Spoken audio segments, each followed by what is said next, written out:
আবার নজর রাখবো যে খবরের দিকে। সুপ্রিম কোর্টে মমতার করা এসআইআর মামলার শুনানি, প্রধান বিচারপতির বেঞ্চে মমতার মামলার শুনানি সুপ্রিম কোর্টে পৌঁছে গিয়েছেন ইতিমধ্যে মুখ্যমন্ত্রী এবং তার সঙ্গে অন্যান্য আইনজীবীরাও রয়েছেন। মামলায় নিজেই সওয়াল করতে পারেন আজ মুখ্যমন্ত্রী মমতা বন্দ্যোপাধ্যায়। এবং যেমনটা আপনাদের জানাচ্ছিলাম কিছুক্ষণ আগে, যে এসআইআর মামলায় একাধিক আবেদন করা হয়েছে মুখ্যমন্ত্রীর তরফ থেকে। নির্বাচন হোক 2025 সালের ভোটার তালিকা অনুযায়ী নাম বা নামের বানানে অমিলে শুনানিতে না ডাকা, উপযুক্ত নথির ভিত্তিতে স্বতঃপ্রণোদিতভাবে সংশোধন করা হোক বলেও কিন্তু এই আবেদনে উল্লেখ করা হয়েছে একদিকে, যেমন তার পাশাপাশি আনম্যাপড এবং লজিক্যাল ডিসক্রিপেন্সির তালিকা প্রকাশ করা হোক বলেও জানিয়েছেন। এবং এই তালিকা মুখ্য জেলা নির্বাচনী আধিকারিকের ওয়েবসাইটে প্রকাশ করার আবেদন জানিয়েছেন মুখ্যমন্ত্রী মমতা বন্দ্যোপাধ্যায় এবং সেই বিষয় নির্দেশ যেন দেওয়া হয় শীর্ষ আদালতের তরফ থেকে। আবেদন মুখ্যমন্ত্রীর।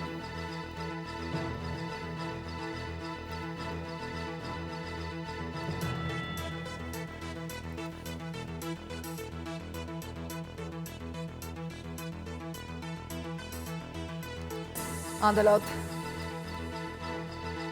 আজ যে ওয়েবসাইটে প্রকাশ করার নির্দেশ দেওয়া হোক আদালতের তরফ থেকে, এমনটাও কিন্তু এই আবেদনে জানানো হয়েছে। লজিক্যাল ডিসক্রিপেন্সির জন্য ভোটারের নাম যেন বাদ না যায় এবং কোনো ভোটারের নাম যেন চূড়ান্ত তালিকা থেকে বাতিল না করা হয়। আধার কার্ডকে পরিচয়পত্র হিসেবে গ্রহণ করতে বলা হোক এবং যেসব ভোটারের বিরুদ্ধে ফর্ম 7 জমা পড়েছে তাদের নাম অনলাইনে প্রকাশ করা হোক বলেও আজ আবেদনে উল্লেখ করা হয়েছে। সুপ্রিম কোর্টে আজ মুখ্যমন্ত্রী মমতা বন্দ্যোপাধ্যায় তিনি এসআইআর সংক্রান্ত মামলায় নিজেই সওয়াল করতে পারেন আজ মুখ্যমন্ত্রী এবং ইতিমধ্যেই কিন্তু মুখ্যমন্ত্রী মমতা বন্দ্যোপাধ্যায়ের তরফ থেকে একাধিক আবেদন করা হয়েছে সুপ্রিম কোর্টের কাছে। এবং সেই আবেদনের ক্ষেত্রে যে গুরুত্বপূর্ণ বিষয় আমরা দেখতে পাচ্ছি, 2025-এর ভোটার তালিকাকে যেন নির্বাচনের ক্ষেত্রে গুরুত্ব দেওয়া হয়, সেই আবেদন করা হয়েছে আজ শীর্ষ আদালতের তরফ থেকে।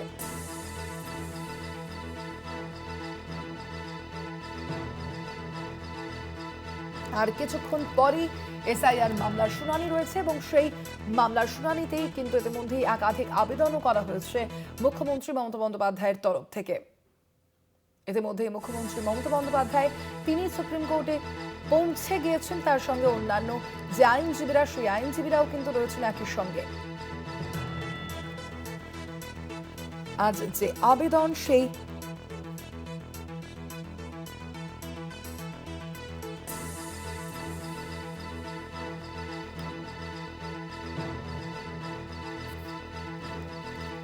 একাধিক আবেদন জানিয়েছে আজ মুখ্যমন্ত্রী মমতা বন্দ্যোপাধ্যায়। আজ কিছুক্ষণ পরেই আজ এসআইআর মামলার শুনানি রয়েছে সুপ্রিম কোর্টে। আজ মমতার করা এসআইআর মামলার শুনানি।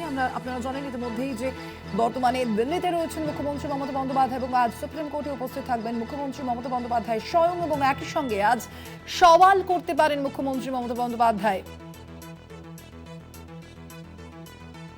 এই বিষয় সম্পর্কে অখিলেশ যাদবের কি বক্তব্য শোনাবো আপনাদের।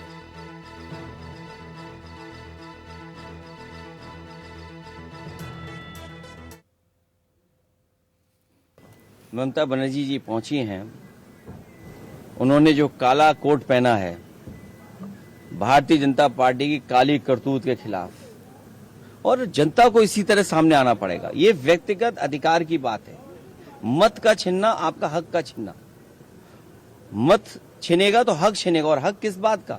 हर चीज का छीनता चला जाएगा। कल को विरासत के कागज आप बनाने के लिए सरकार आप पे दबाव बनाएगी, आप नहीं बना पाएंगे। नागरिकता का सवाल आएगा, बहुत सारे सवाल आएंगे। और जो उत्तर प्रदेश में हम लोगों ने एसआईआर को देखा है, ये कहीं ना कहीं संगठित अपराध कर रहे हैं लोग। अधिकारी मिले हुए हैं, कुछ अधिकारी नहीं करना चाहते हैं, लेकिन फिर उसके बावजूद भी अधिकारियों पे दबाव बनाया जा रहा है। और कई जगह हम लोगों ने जो इलेक्शन कमीशन के अधिकारी और सरकार के अधिकारी उनको पकड़ा है और उदाहरण पेश किया है, किसी पे कार्रवाई नहीं हुई। आपके सुल्तानपुर में एक बीएलओ को पकड़ा, उसने बाकायदा प्रिंट किया हुआ फॉर्म ला करके फॉर्म 7 भरवा लिया और वोट कट गए। जिससे शिकायत करता है वो दस्तखत करना नहीं जानता है।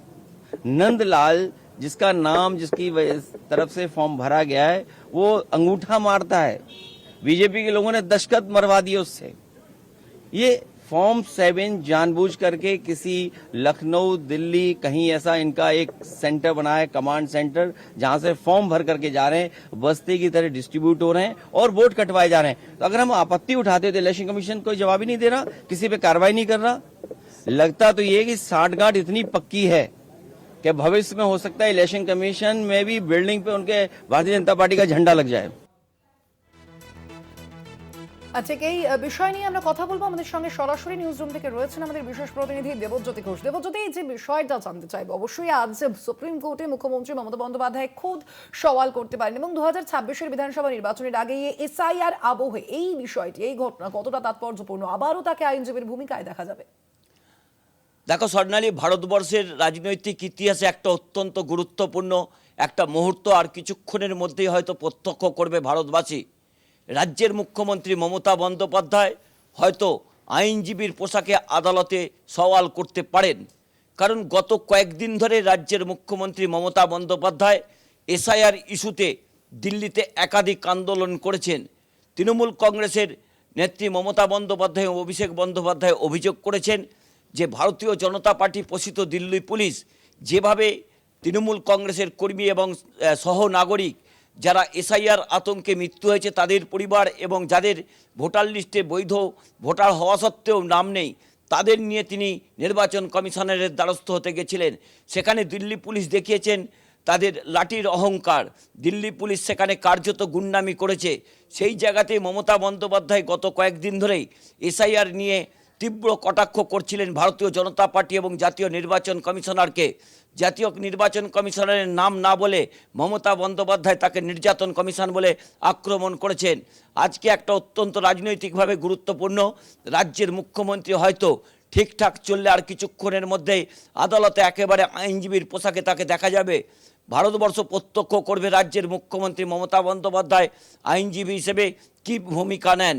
এর আগে অত্যন্ত গুরুত্বপূর্ণ তৃণমূল নেত্রী মমতা বন্দ্যোপাধ্যায়, তিনি বর্তমানে রাজ্যের মুখ্যমন্ত্রী, তিনি যে সময় কংগ্রেস করতেন সেই সময় কিন্তু ভিখারি পাসওয়ানের কেসেও তাকে চুঁচুড়া আদালতে দেখা গেছিল সওয়াল করতে আইনজীবীর পোশাকে।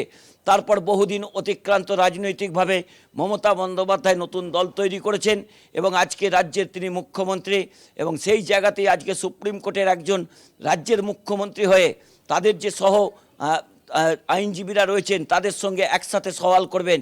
ইতিমধ্যেই মমতা বন্দ্যোপাধ্যায় আইনজীবীদের সঙ্গে এক প্রস্থ বৈঠক করেছেন। তৃণমূল কংগ্রেস নেত্রী মমতা বন্দ্যোপাধ্যায়ের পাশে বেশ কয়েকটি অবিজেপি রাজনৈতিক দলের নেতারা, তারা কিন্তু মমতা বন্দ্যোপাধ্যায়কে যথেষ্ট তারা সাহায্য করেছেন এবং সহযোগিতার আশ্বাস দিয়েছেন।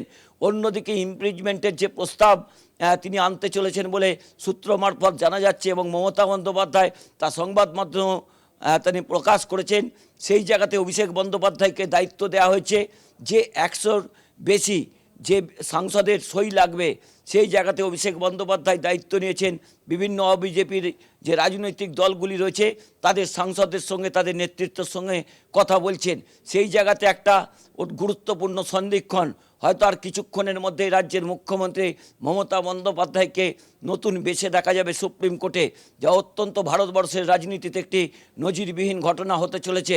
মমতা বন্দ্যোপাধ্যায় এর আগে আইনজীবীর পোশাকে একাধিকবার হয়তো সওয়াল করেছেন, কিন্তু রাজ্যের মুখ্যমন্ত্রী মমতা বন্দ্যোপাধ্যায় তার দাবি আদায়ের জন্য সুপ্রিম কোর্টে দ্বারস্থ হয়েছেন এবং নিজে তিনি সেখানে সওয়াল করতে পারেন বলে সূত্র মারফত যা জানা যাচ্ছে।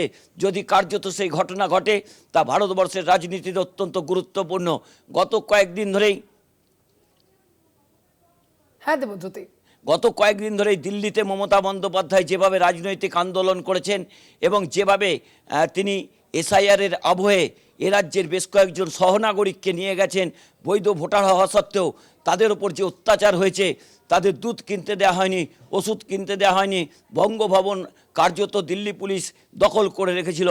সেখানেই কিন্তু 22-23 জন এ রাজ্য থেকে বিশেষ প্রশিক্ষণপ্রাপ্ত পুলিশ অফিসার, তাদেরও কিন্তু ইতিমধ্যেই দিল্লিতে বঙ্গভবনে নিয়ে যাওয়া হয়েছে এবং তারাই কিন্তু এই বঙ্গভবনের নিরাপত্তা দেখছেন। সেই জায়গাতে অত্যন্ত গুরুত্বপূর্ণ। মমতা বন্দ্যোপাধ্যায় আজ বেশ কিছু বিষয়ে সওয়াল করতে পারেন, কারণ সেখানে যে 14 তারিখে যে তালিকা বেরোবে, সেই তালিকা বেরোনোর পর নতুন করে কোনো আবেদনকারী আবেদন করতে পারবেন কি না, সেদিকেও যেমন তৃণমূল নেত্রী মমতা বন্দ্যোপাধ্যায় সওয়াল করবেন, তেমনি যেভাবে সহনাগরিকদের তাদের যোগ্য প্রমাণপত্র এবং গুরুত্বপূর্ণ প্রমাণপত্র থাকা সত্ত্বেও যেভাবে তাদের নাম কেটে দেওয়ার প্রক্রিয়া শুরু হয়েছে বলে তৃণমূল কংগ্রেস অভিযোগ করছেন, সেই জায়গাতে মমতা বন্দ্যোপাধ্যায় আজকে কি সওয়াল করেন তার দিকে তাকিয়ে রয়েছে রাজনৈতিক মহল। এসআইআর প্রক্রিয়া শুরু হবে যখন ঘোষণা হয়েছিল সেই সময় থেকেই কিন্তু মুখ্যমন্ত্রী মমতা বন্দ্যোপাধ্যায় তিনি এর প্রতিবাদ করেছিলেন, একাধিক অনিয়মের অভিযোগ সামনে এনেছিলেন এবং তারপরেই মুখ্য নির্বাচন কমিশনের কাছে তিনি একাধিক যে চিঠি সেই চিঠি কিন্তু পাঠিয়েছেন এবং তারপরে দিল্লিতে তিনি পৌঁছে গিয়েছেন। এবং পুরো এই আবহে আজ যদি মুখ্যমন্ত্রী মমতা বন্দ্যোপাধ্যায় এসআইআর সংক্রান্ত মামলায় যদি আজ সওয়াল করেন মুখ্যমন্ত্রী, সেক্ষেত্রে তার এই এসআইআর আন্দোলন কতটা জোরদার হবে? দেখো, ভারতবর্ষের বিভিন্ন জায়গাতে কিন্তু এই এসআইআর হচ্ছে, কিন্তু পশ্চিমবঙ্গে যে প্রতিরোধের সামনে জাতীয় নির্বাচন কমিশন পড়েছে এবং ভারতীয় জনতা পার্টি পড়েছে তা কিন্তু রাজনৈতিকভাবে অত্যন্ত গুরুত্বপূর্ণ। কারণ বিহার থেকে শুরু করে বিভিন্ন জায়গায় যে এসআইআর হয়েছে সেখানে নাকি বৈধ ভোটারদের নাম কেটে দেওয়া হয়েছে, অন্য রাজ্য থেকে ভোটারদের নিয়ে এসে ভোটার তালিকায় যুক্ত করা হয়েছে। সেই সব অভিযোগ যেমন রয়েছে তেমনি কিন্তু মমতা বন্দ্যোপাধ্যায় যে দাবিগুলি আদালতে করেছেন, সুপ্রিম কোর্ট বেশ কিছু বিষয়ে কার্যত তারা হস্তক্ষেপ করেছেন এবং বেশ কিছু তৃণমূল কংগ্রেসের যে দাবি ছিল সেগুলোকে মান্যতা দিয়েছেন। আর বাকি যে আবেদনগুলি রয়েছে সেগুলো আজকে রাজ্যের মুখ্যমন্ত্রী কতটা সুপ্রিম কোর্টের কাছ থেকে আবেদন করে আদায় করতে পারেন তার দিকেই রাজনৈতিকভাবে তাকিয়ে রয়েছে বিভিন্ন রাজনৈতিক দল। কিন্তু অত্যন্ত গুরুত্বপূর্ণ যেটা, মমতা বন্দ্যোপাধ্যায় আজকে যদি সব ঠিকঠাক থাকে তাহলে কিন্তু আইনজীবীর পোশাকে তিনি সুপ্রিম কোর্টে যে মামলা লড়বেন বা সওয়াল করবেন তাও কিন্তু ভারতবর্ষের রাজনীতিতে একেবারেই অবশ্যই তা আজ যদি মুখ্যমন্ত্রী মমতা বন্দ্যোপাধ্যায় সুপ্রিম কোর্টে সওয়াল করেন অবশ্যই তা কিন্তু যথেষ্টই উল্লেখযোগ্যই হবে রাজনীতির ইতিহাস। আপাতত ধন্যবাদ তোমায়, আমাদের সঙ্গে সরাসরি ছিলেন বিশেষ প্রতিনিধি দেবজ্যোতি ঘোষ।